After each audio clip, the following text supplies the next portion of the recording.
anak-anak dalam kondisi yang sehat. Nah, anak-anak, pada video pembelajaran hari ini, Bu Guru akan membahas dua materi. Yang pertama, penggunaan huruf kapital. Yang kedua, penggunaan tanda baca. Berikut penjelasannya. Di tema 1, kita akan belajar tentang materi penggunaan huruf kapital dan penggunaan tanda baca. Nah, yang pertama akan Bu Guru bahas adalah tentang penggunaan huruf kapital. Anak-anak, jika kita lihat pedoman umum ejaan bahasa Indonesia, ada lebih dari 6 untuk penggunaan huruf kapital. Tetapi di kelas 4 Bu Guru hanya akan membahas 6 saja. Apa itu? Yang pertama, huruf kapital digunakan sebagai huruf pertama awal kalimat. Yang kedua, huruf kapital digunakan sebagai huruf pertama unsur nama orang, termasuk julukan. Yang ketiga, huruf kapital digunakan sebagai huruf pertama setiap kata nama agama, kitab suci dan Tuhan, termasuk sebutan dan kata ganti untuk Tuhan. Yang keempat, huruf kapital digunakan sebagai huruf pertama nama tahun, bulan, hari, dan hari raya. Yang kelima, huruf kapital digunakan sebagai huruf pertama nama geografi, misalnya nama tempat, negara, jalan, dan lain-lain. Yang keenam, huruf kapital digunakan sebagai huruf pertama setiap kata di dalam judul buku, karangan, artikel, dan makalah, serta nama majalah dan surat kabar. Baik, kita bahas satu persatu. Yang pertama, huruf kapital digunakan sebagai huruf pertama awal kalimat. Nah, penggunaan untuk awal kalimat ini terdengar mudah, tetapi biasanya kita sering lupa. Nah, supaya kita tidak lupa, harus sering berlatih di rumah. Nah, contohnya, saya sangat senang belajar bahasa Indonesia. Nah, huruf S merupakan huruf pertama awal kalimat, sehingga harus menggunakan huruf kapital. Begitu juga dengan contoh yang kedua. Hari ini kami akan belajar bersama. H merupakan huruf pertama awal kalimat, sehingga harus menggunakan huruf kapital. Nah, yang kedua, huruf kapital digunakan sebagai huruf pertama unsur nama orang, termasuk julukan. Nah, anak-anak, contohnya adalah teman baru saya di kelas 4 bernama Nadia Wanandi. Nah, Nadia Wanandi ini adalah nama orang. Jadi, huruf pertama setiap nama orang harus menggunakan huruf kapital. N dan W menggunakan huruf kapital. Contoh yang kedua, kakakku adalah seorang kutu buku.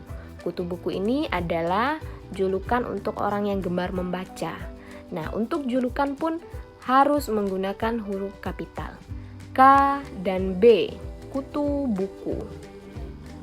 Huruf kapital digunakan sebagai huruf pertama setiap kata nama agama, kitab suci dan Tuhan, termasuk sebutan dan kata ganti untuk Tuhan. Contohnya, sebelum makan kita harus berdoa kepada Tuhan. Nah, pada kata Tuhan, T-nya menggunakan huruf kapital. Begitu juga untuk penggunaan kata ganti untuk Tuhan. Misalnya, sebelum makan kita harus berdoa kepadanya. N-nya harus menggunakan huruf kapital. Nah, contoh yang kedua, siswa baru di kelas kami beragama Hindu dan kami berteman dengan baik. Untuk penulisan kata Hindu, hanya juga menggunakan huruf kapital. Begitu juga dengan misalnya nama agama Katolik, Kristen, Islam, dan lain sebagainya. Yang keempat, huruf kapital digunakan sebagai huruf pertama nama tahun, bulan, hari, dan juga hari raya. Nah, contohnya, setiap Natal kami akan berkunjung ke rumah nenekku. Pada kata Natal, N-nya menggunakan huruf kapital karena merupakan nama hari raya. Begitu juga dengan nama hari raya agama lainnya juga menggunakan huruf kapital di awal katanya. Contoh yang kedua, saya bertugas piket kelas setiap hari Rabu. Rabu merupakan nama hari. Jadi, huruf R pada kata Rabu harus menggunakan huruf kapital. Nah, contoh yang ketiga, Ayah baru kembali dari luar kota pada bulan Agustus.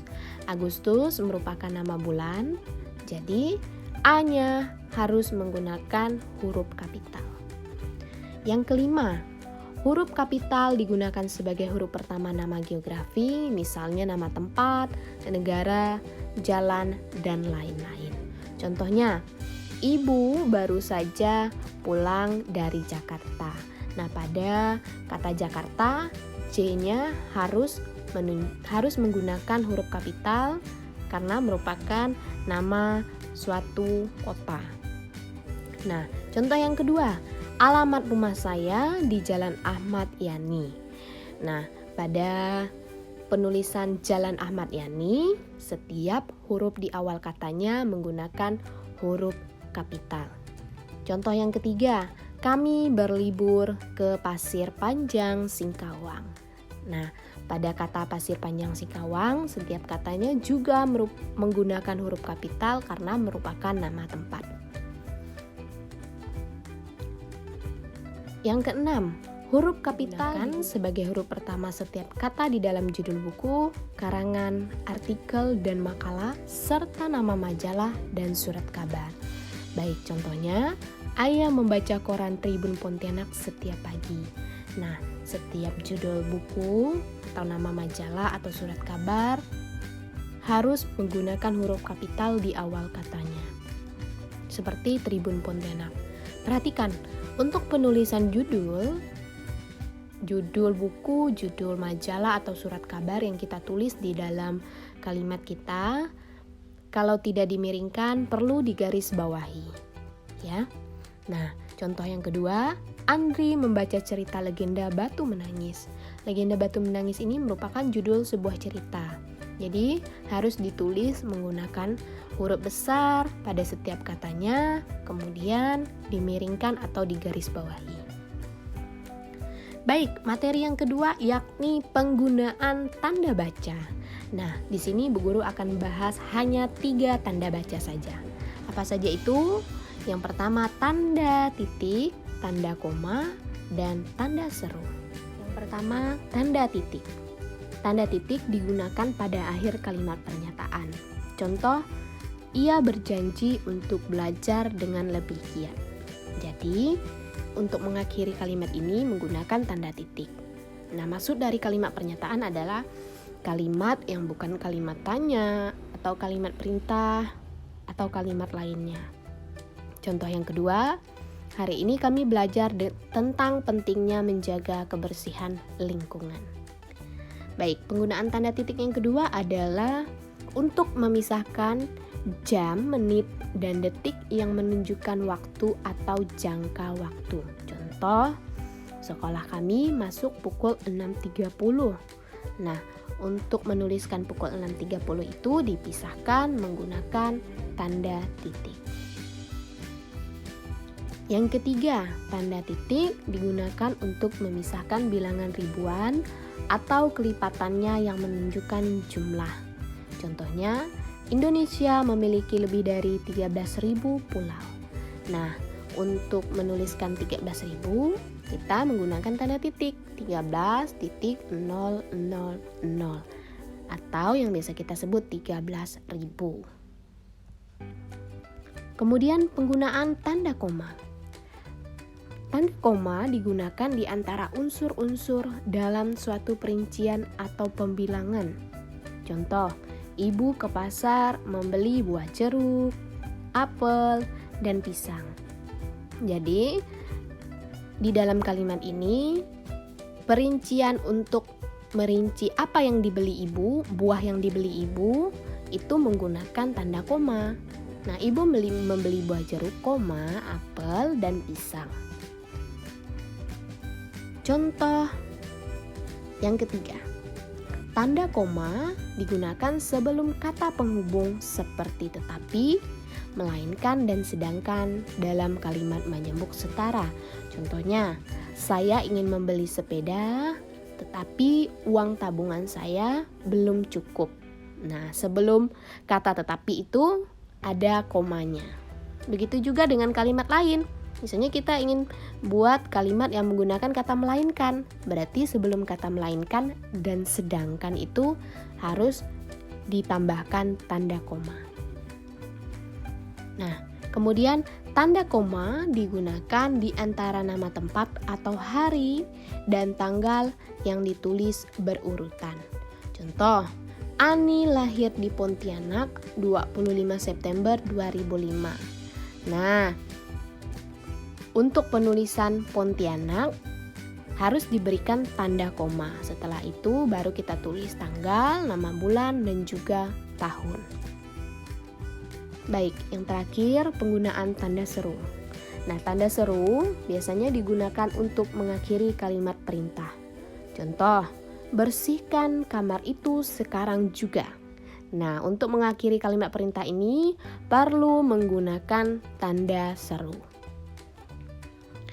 Yang kedua, tanda seru digunakan untuk mengakhiri ungkapan atau pernyataan yang berupa seruan yang menggambarkan kesungguhan, ketidakpercayaan, ataupun emosi yang kuat. Contohnya, alangkah indahnya pemandangan ini. Nah, ini menggambarkan suatu ketidakpercayaan atau kekaguman kita dengan pemandangan yang indah. Jadi diakhiri dengan tanda seru. Nah, contoh yang kedua, wah, besar sekali gunung ini. Nah, ini juga diakhiri dengan tanda seru karena merupakan ungkapan kekaguman atau ketidakpercayaan kita kalau kita melihat ada gunung yang besar. Anak-anak, sekian penjelasan dari Bu Guru. Bu Guru harap anak-anak dapat mengerti penjelasannya dengan baik. Sampai jumpa di video pembelajaran selanjutnya.